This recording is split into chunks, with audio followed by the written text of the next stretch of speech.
Alright, everyone, welcome back again to the Study Prep Guys channel. It is nice to be back with you once more. Today we're starting the CSEC early preparation for May, June, and January. I will not be inclusive of any years. We will be starting on both May, June, and January. I have been out for a little bit, but anyways, it's nice to be back with everyone. So let's start without further ado. I'll wait a minute for the chat to catch itself, and then we'll be back. Let me just put this on the screen in the meantime.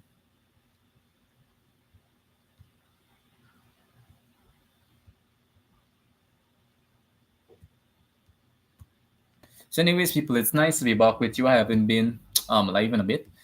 Anyways, we are back with the usual. We'll be starting off with a very we're working paper twos, mainly focusing on paper twos for the social studies. So let's just take a look on that. So usually within CSEC there are three sections. Usually the individual, family, and society. There's usually section B, which includes development and use of resources, regional integration, and then we have section 3 or C, which deals with communication, consumer affairs, and tourism. I have made a lot of videos that relates back to the entire CSEC syllabus. So if you guys have any interest in like watching that, probably you could take a look at those videos.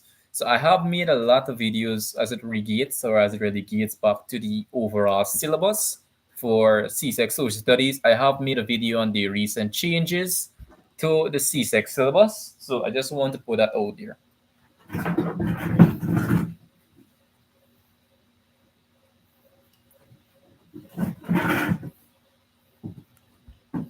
Wait, guys.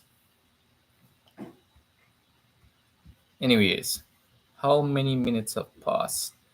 So we'll start off with an CSEC, especially for social studies. At least in my opinion, the paper twos are very easy. There's not anything to be afraid of. It's not difficult in any manner. So I just want to put that over there. So I guess I probably could cool y'all brains a bit.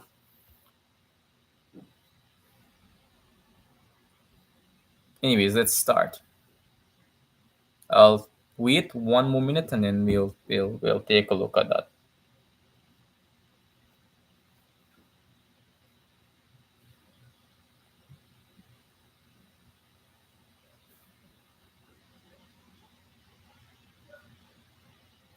And I have changed the logo for the channel, so I wanted to put that out there also. Anyways, let's start now. We are going into our 3 minutes mark, so let's start. Define the term marriage. The term marriage is the legal binding union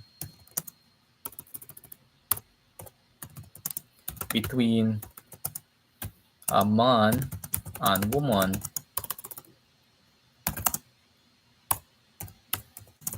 recognized by the state.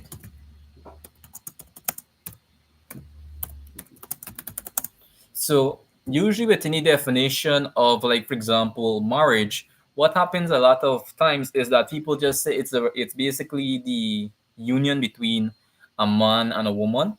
But something that you need to add on to that, I believe personally, is that the term marriage is the legally binding union between a man and woman. In addition to that, it is recognized by the state because there are certain relationships, like for example, the common law marriage. They like to call it the common law marriage. It is not marriage, however.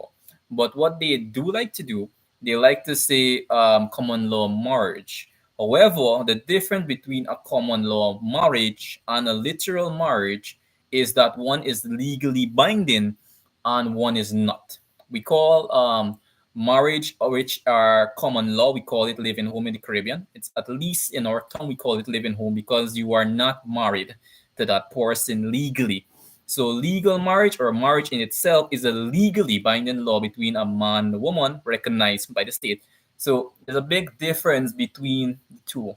It usually does not seem to be, but there is a big difference between the two. So, anyways, let's move on to the second question. Name two different forms of marriage. There is a lot of different forms of marriage. For example, the shotgun marriage. We'll just put it there for now. We have something called the shotgun marriage. And this is marriage that is usually done out of necessity. For example, like just to say that you are in a relationship or you end up in a relationship, and for example, you're a woman, you end up becoming pregnant. In that case, you and that other partner of yours, maybe a male, will or usually in some cases be binded. Y'all might not literally want to be married, but y'all will have to be married for the sake of that child. So that's what we call shotgun marriage, or marriage that is done out of convenience. Then we have something called the marriage of convenience. We have something called the marriage of convenience. But the marriage of convenience and shotgun marriage are usually extremely similar. I'll give you the basic gist of it. So in the shotgun marriage, let me just try to put it in the most simplest of terms. In the shotgun marriage, to say that we in the same scenario, you got a child and now you guys have to get married. However, a marriage of convenience is temporary. For example, if you want to go live in probably another country, you want to obtain citizenship, you might have to get married to someone in that country in order to obtain citizenship legally. However, in the case of a shotgun marriage, usually 98% of the time, I would like to say, there is a 2% in the probability that it does occur. But usually, you have to get married to that person for life. However, the marriage of convenience could be temporary. So that's the difference. One is temporary, one is permanent. For example, if you have a friend that lives in America or lives in Canada, or and that friend so happens to be female and you're a male, you might just call that friend and say, "Okay, I want to get married to you because I want to get citizenship." And after you guys probably married for a year or 2 years, you're done. You don't want to see each other anymore. So that's what we consider to be a marriage of convenience. It might not even involve love, but it's still there. So that's what the marriage of convenience actually is. Moving on into moving on into other marriage.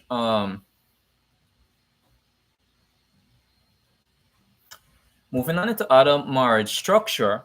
Give two reasons why some couples may choose common law unions over marriage. One of the main reasons that I personally believe that a lot of couples are not getting married is because of the legality of systems in place, which may be biased. You might ask a question, and you guys probably have to put. I just stated a line. You probably have to put a little bit more elaboration, but I'm just stating a point and I'll explain because I want to get straight to the point. So, legality of systems in place, or the negative legality of systems in place. The negative legality of systems in place, what do I mean by this? I simply mean if we were to look at society in general, you're a man, you might know the judicial system well, and you might say, getting married to this person, if she leaves me now, I will probably have to pay a lot of alimony, which is basically money you have to pay for child support. And you might just generally be afraid of the negative legality of system as a man. So, or as a female also. But usually, majority of the times, it is not the female that suffers, it's actually the man that suffers. Because usually, according to the judicial system, I believe it's unitary, I believe it's in all countries. This is not to say it's only specific in one country, it's specific in all countries in the world. What do I mean by this? I mean that the judicial system, generally for men, does not favor or lean mostly with men. It leans on the positive aspect of women, which as a result negatively affects men. For example, if there was a huge breakup in your family, or for example, there's a divorce, in most cases, the man have to give up some amount of property. He might have to give up finance. He might have to pay alimony every month, and the woman usually does not, in most cases, have to bear any risk in that sense. However, I said before, it could go for both ends. And another reason why couples may choose common law over marriage is just generally because they are not ready. It's just because they're just generally not ready. What do I mean by this? I mean simply that they might want to get more finance. They might want to get things in order before they get married. There are some people with that mindset. So we could look at it from that point of view. So they're not ready. They're financially incapable of actually getting a marriage. Could be just because of personal reasons. They want a big marriage. They want to obtain more financing in order to make that marriage a core. So with that said, let's move on to the next question. Suggest giving full details, three actions which couples may take to prepare themselves for parenthood. One of the main ways is family planning. This is basically one of the, or what I would consider to be the main ways of actually um, preparing for parenthood. So usually in preparation for parenthood, this is one of the main basically the vital ways of actually doing that.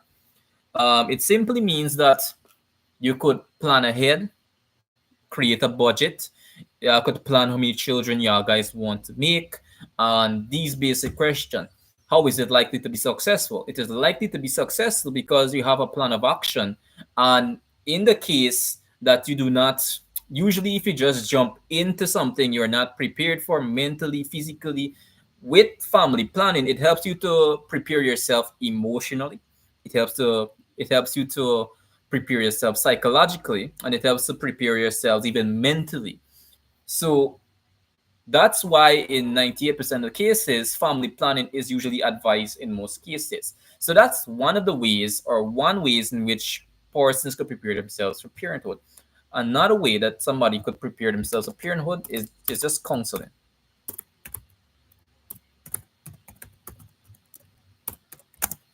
Counseling.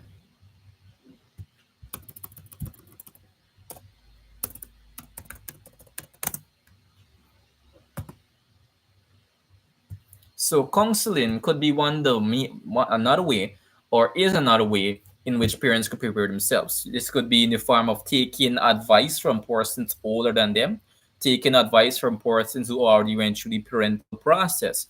So counseling could be another way, or counseling is another way. It's likely to be successful because it gives the parents, or gives the would-be parents, or eventually to be parents, a general idea on what needs to be done in order to maintain a proper family, in order to get things in place, in order to maintain a family. So that's some of the reasons why it actually is to be successful.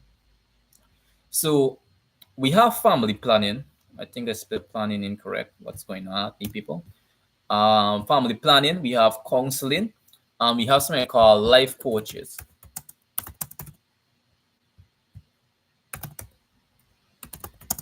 And you might ask yourself the question, as logical as it may seem, what is a life coach? A life coach is somebody that gives you motivation. It's like a combination of counseling, but only thing it's like a literal person that is always there in order to help you, in order to give you advice and stuff like that in relation to what to do, and how to do it effectively.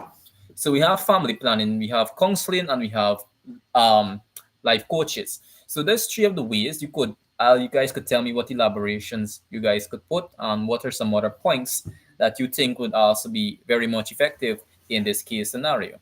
So with that said, where are we now? All groups have rules. They may be written or unwritten. State two reasons why groups need rules.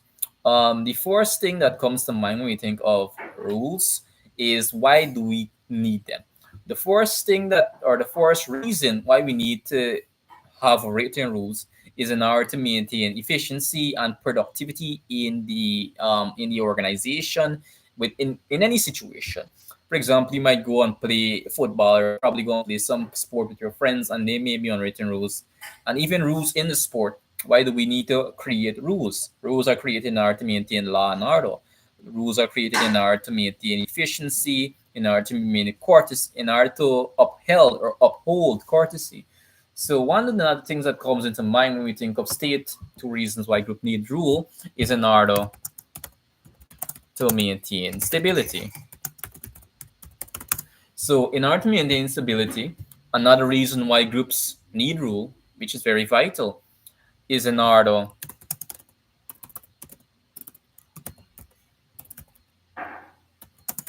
to maintain peace and order. And this could be in the term of, i.e., efficiency in the group. So yes, where are we now? We're at BB. Um, Identify two styles that may be used by the leader to manage a group. There's a lot of ways. There are mainly three ways I like to call the laissez-faire leader, the lazy leader. So we have the laissez-faire leader, we have the democratic, and we have the authoritarian leaders. So there's a lot of different types of leaders when we think about. Let's just put that down. The authoritarian leader,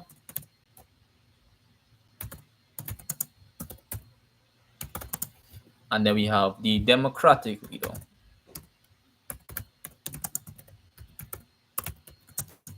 So there's a lot of types of leader. Explain two ways in which an ongoing conflict may affect the way in which a group works. Um, Creates an atmosphere of unproductivity. So in the case of conflict occurring within the environment, or especially occurring in the work environment, that may generally create an atmosphere of unproductivity. It might generally create an atmosphere that does not promote good work ethics and good work relations.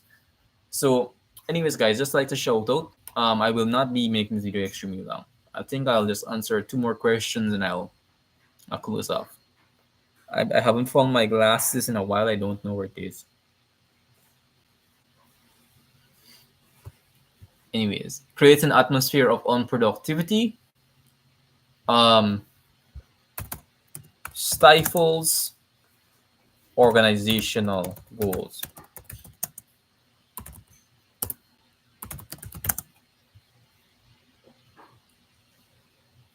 So it might stifle the organizational goal and create an atmosphere of unproductivity.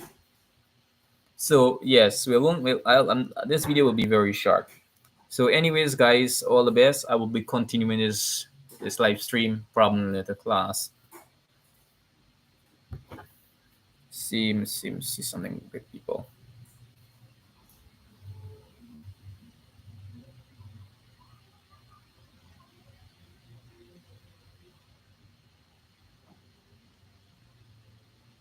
All right, good. Let me see if we could probably answer another question. Suggest given full details, three strategies that a leader of a group may use to reduce conflict between himself and members. This is could be refer to a union, or in case a workers union. A union could be in the form of, like, for example, resolving issues between employees and employers, or employees and employees. The first thing that should come to mind is the referral to union, or referral to workers unions. Another thing that they could do,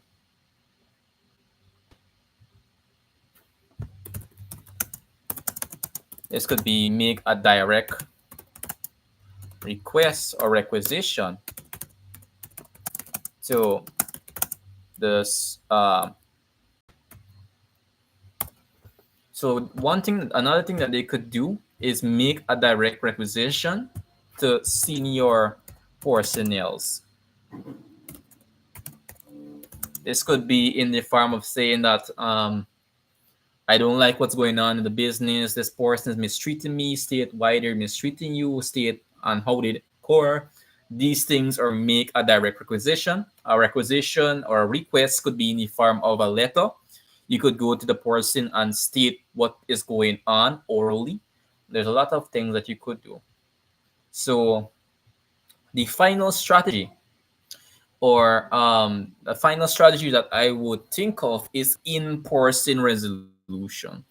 That's another strategy that could be used. In-person resolution. So the final step is in-person resolution. This means that you go to the person, you say that, okay, we have this and this problem. Let's see how we could solve it. And if there is no way to solve it, you just let them be. That's what you mean by in-person resolution. You call the person, you talk to them privately and say that we need to get this problem over with. And with that said and done, people, the study per guy is out. See you guys on the next video.